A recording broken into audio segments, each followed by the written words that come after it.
Victim-offender mediation and conferencing is the oldest and most widely used form of restorative justice throughout the world, now with programs in more than 1,300 communities in 17 different countries.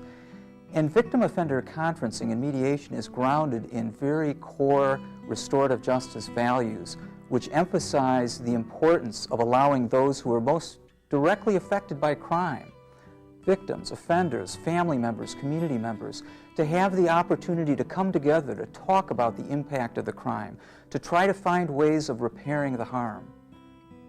For the many thousands of cases referred to victim-offender mediation and conferencing over the past 20 years, we have learned that a multi-method approach is often the most helpful.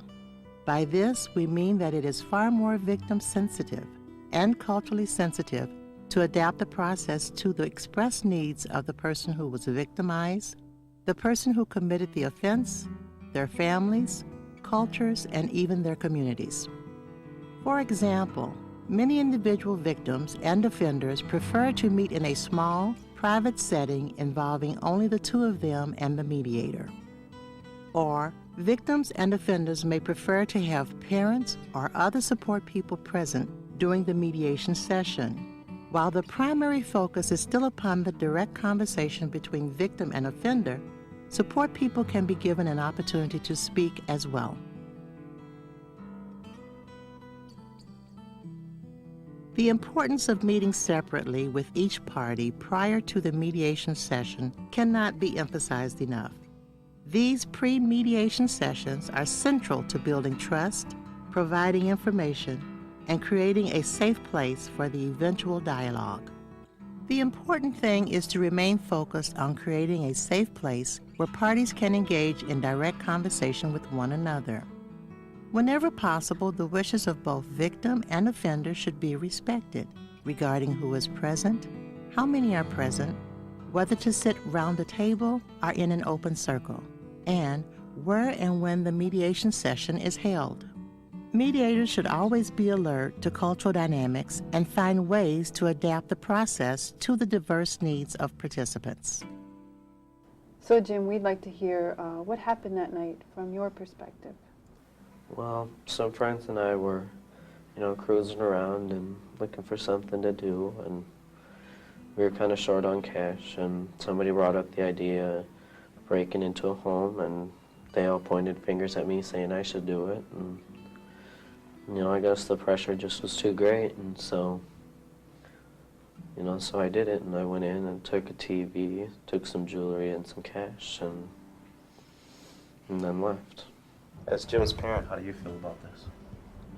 Well, it's been really hard. I'm so angry and I'm so embarrassed. I feel like people think maybe I didn't raise them right, and I feel really sad that this happened.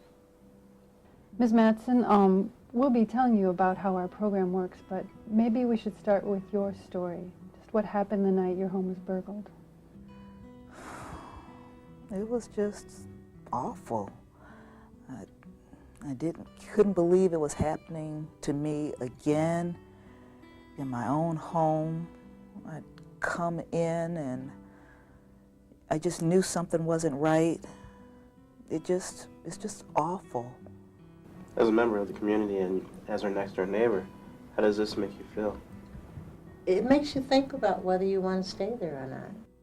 She and I live alone. We call each other all the time, but it's like, we can't protect one another. We don't feel safe anymore.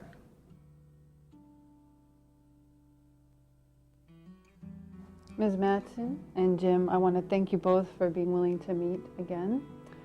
As you know, we have each talked separately about your stories, and this is going to be your opportunity to talk together directly to one another about the events surrounding the burglary and how it's affected both of you.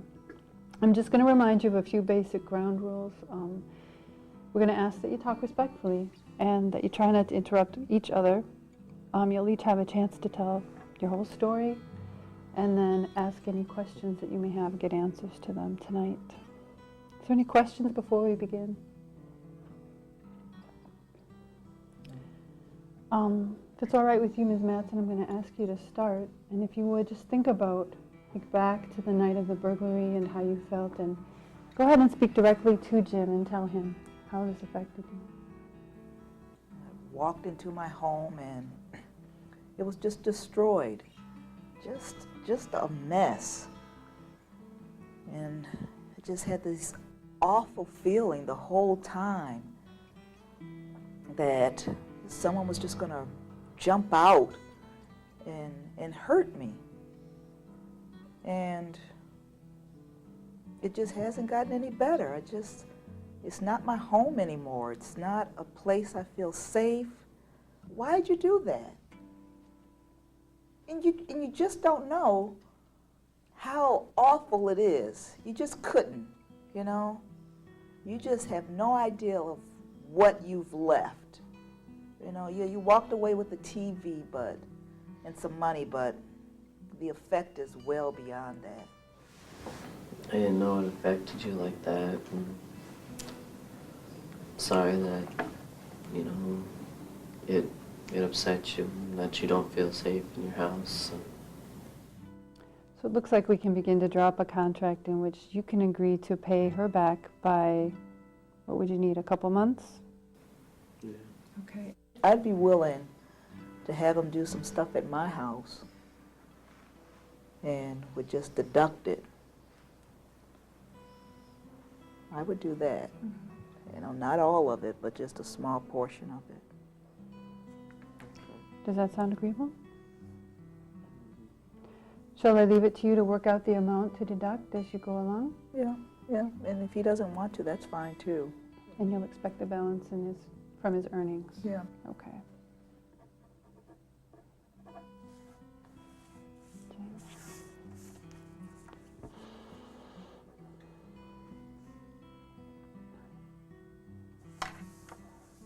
Great. Well, I want to thank you both for coming. Thank you for the hard work you've done to resolve this issue. I wish you the best.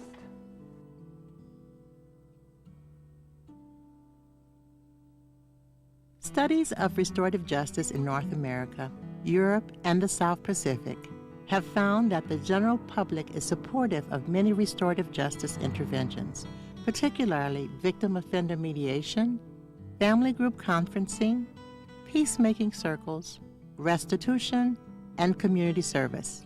Victims of crime involved in victim offender mediation programs are more likely to say they were treated fairly by the justice system. Offenders involved in victim offender mediation programs are more likely to be held directly accountable to individuals and communities they harmed. Victims of crime are more likely to receive restitution for their losses. Offenders are more likely to complete their restitution obligation to their victim. Victims of crime are less fearful of re-victimization after meeting the offender and telling them the impact of the crime. Offenders in victim offender mediation programs commit fewer and less serious additional crimes. As an informational video, we hope you have found this helpful. Actual training in victim offender mediation and conferencing, however, requires far more information, role-playing, and apprenticeship with an experienced mediator.